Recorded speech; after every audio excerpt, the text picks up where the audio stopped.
అందరికీ నమస్కారం. జై శ్రీరామ్. మనం చూశాం మొన్నటి వరదలకు తెలంగాణ ఆంధ్ర రాష్ట్రాలు ఎలా వణిగిపోయాయో. తెలంగాణలో ఖమ్మం, ఇక ఆంధ్రాలో ముఖ్యంగా విజయవాడలో నీళ్లు ఫస్ట్ ఫ్లోర్ వరకు చేరుకున్నాయంటే వరదలు తీవ్రత ఎంత దారుణంగా ఉందో మనం అర్థం చేసుకోవచ్చు. ఇక ఎంతో మంది నిరాశ్రయులయ్యారు, పంటల నాశనం అయ్యాయి, ఎన్నో ఇళ్లు కూలిపోయాయి, కష్టపడి కొనుక్కున్న కార్లు, వాహనాలు కొట్టుకుపోయాయి, ఎన్నో పాడైపోయాయి, వందలాది మూగజీవాలు చనిపోయాయి, ఎంతో మంది చనిపోయారు, ఎంతో మంది నిరాశ్రయులయ్యారు. ఇంతటి దారుణం జరగడానికి కారణం ఏంటిది? సాధారణంగా చాలా మంది కృష్ణానది వల్ల విజయవాడకు వరదలు వస్తాయని అనుకుంటారు. కానీ ఈసారి బుడమేరు వాగు వల్ల విజయవాడకు పూర్తిగా మునిగిపోయింది. విజయవాడ అనగానే మనకు గుర్తుకొచ్చేది ఇందకిలాది దుర్గమ్మ, ఇంకా కృష్ణానది. అయితే ఈ బుడమేరు వాగు మనము ఎప్పుడు విని ఉండం, కానీ విజయవాడ వాసులకు ఇది తెలిసిన పేరే. కానీ బుడమేరు ఇంత ఘోరం చేస్తుందని వాళ్ళు కలలు కూడా ఊహించలేదు. ఎంత ఘోరం అంటే సగం కంటే ఎక్కువ విజయవాడ మునడానికి ఒక్క బుడమేరు మాత్రమే కారణమా? ఇంకా వేరే వాళ్ళు ఎవరైనా ఉన్నారా? ఇప్పుడు తెలుసుకుందాం. ఎలాగైతే బ్రహ్మపుత్రను బెంగాల్ యొక్క దుఃఖదాయిని అంటామో, అలాగే ఈ బుడమేరును విజయవాడ యొక్క దుఃఖదాయిని అంటాము. ఈ బుడమేరు వాగు ఖమ్మం జిల్లా సరిహద్దులోని మైలవరం కొండల్లో పుడుతుంది. ఇది ఒక పెద్ద వాగు. దీనిని కోతులవాగు, పులివాగు, భీంవాగు, లోయవాగు, దొర్లింతర వాగు లాంటి ఉపవాగులు కూడా ఉన్నాయి. ఇలా ఈ వాగులని కూడా బుడమేరులో కలిసిన తర్వాత కొండ కోనల నుంచి, పొలాల నుంచి వచ్చే పిల్ల కాలువలు నీళ్లు ఇందులో కలుస్తాయి. ఈ వాగులో సంవత్సరం పొడవునా కూడా నీళ్లు ఉంటాయి. ఈ వాగు 160 కిలోమీటర్ల మలుపులు తిరుగుతూ అతిపెద్ద మంచినీటి సరస్సు అయిన కొల్లేరు వాగులో కలుస్తుంది. అయితే బుడమేరు వాగు ఎప్పుడు ఎలా ప్రవహిస్తుందో ఎవరికి తెలియదు. దీనికి అడ్డుకట్ట వేసేందుకు 70వ దశకంలో వెలగలేరు వద్ద ఒక రెగ్యులేటర్ ఏర్పాటు చేశారు. సాధారణంగా బుడమేరులో 15,000 క్యూసెక్కుల నీరు ప్రవాహం ఉంటుంది. కానీ ఈసారి అది 40,000 క్యూసెక్కుల ప్రవాహం కంటే ఎక్కువగా పెరిగి వరదల్లో ముంచెత్తింది. ఇలా జరగడం ఇది మొదటిసారి కాదు.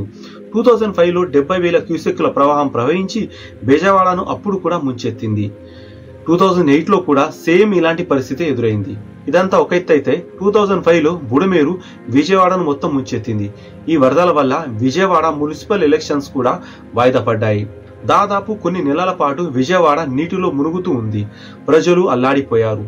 అప్పటి ముఖ్యమంత్రి వైఎస్ రాజశేఖర రెడ్డి అక్కడ పర్యటించి అధికారులతో చర్చించి బుడమేరును మళ్లించడమే మార్గమని అన్నారు. అక్కడ రిటైనింగ్ వాల్ నిర్మించాలని ఇరిగేషన్ శాఖ సూచిస్తే కొద్ది మేర ప్రయత్నం జరిగి తరువాత మూలన పడింది. తరువాత మళ్లీ ప్రయత్నంలో బుడమేరు దిగువ ప్రవాహాన్ని పోలవరం కుడి కాలువలోకి మళ్లించారు. దాన్ని విజయవాడ థర్మల్ పవర్ స్టేషన్ నుంచి వచ్చే కాలువలోకి మళ్లించారు. పోలవరంతో పాటు బుడమేరు నుంచి వచ్చే నీళ్లలో కృష్ణానదిలోకి కలిపేటట్టు చాలా ఇబ్బందులు ఎదురయ్యాయి. ఎందుకంటే కృష్ణానది ముఖద్వారంలో ఉన్న అడ్డదిడ్డమైన అక్రమ నిర్మాణాలు ఈ వరద ప్రవాహాన్ని నిరోధిస్తున్నాయి. గత ప్రభుత్వాలు ప్రజల గురించి ఆలోచించకుండా డబ్బు కకృతితో నిర్మాణాలను అక్రమంగా కట్టి దీనికి కారణమయ్యాయి. 2005, 2008 వరదల తర్వాత బుడమేరును ఎవరూ పట్టించుకోలేదు. దానితో భూబకాసురుడు డేగల్లాగా అక్కడ వాలిపోయి అక్రమ నిర్మాణాలు చేపట్టారు. దీంతో ఆ వాగు పరివాహక ప్రాంతం ఆక్రమణకు గురి అయింది. దీనితో నీళ్లు ప్రవహించడానికి అడ్డుకట్ట పడింది. 2008 తర్వాత విజయవాడ రూరల్ ఏరియా బాగా విస్తరించింది. ఇక రాష్ట్రం విడిపోయి ప్రత్యేక రాష్ట్రమైన తర్వాత దాని రూపురేఖలే మారిపోయాయి. బుడమేరు విజయవాడలోకి ప్రవహించకుండా ఏర్పాటు చేసిన కరకట్టను పూర్తిగా ధ్వంసం చేసి ఆక్రమించి నిర్మాణాలు చేపట్టారు.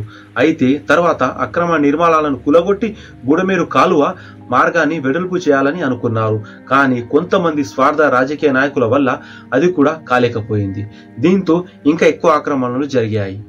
కానీ ఇక ముందు విజయవాడ సేఫ్ గా ఉండాలంటే ఆక్రమణలు తొలగించి రిటైనింగ్ వాల్ నిర్మించడం చాలా. కానీ విజయవాడ వాసులు తమ నాయకులకు, అధికారులకు పట్టుకొని తన యొక్క గోడును వినిపించి దగ్గరుండి పని చేయించుకుంటేనే మళ్ళీ ఈ పరిస్థితుల నుండి బయటపడగలుగుతారు. లేదంటే మళ్ళీ ఎప్పుడైనా వరదలు రావచ్చు, మళ్ళీ ఇలాంటి పరిస్థితి ఎదురు కావచ్చు. కాబట్టి విజయవాడ వాసులారా, దీని గురించి మీరు జాగ్రత్త పడండి. ఇలాంటి వీడియోల కోసం మీరు మన ఛానల్ ను సబ్స్క్రైబ్ చేసి ఈ వీడియోను షేర్ చేయండి. అందరికీ జై శ్రీరామ్. భారత్ మాతకి జై.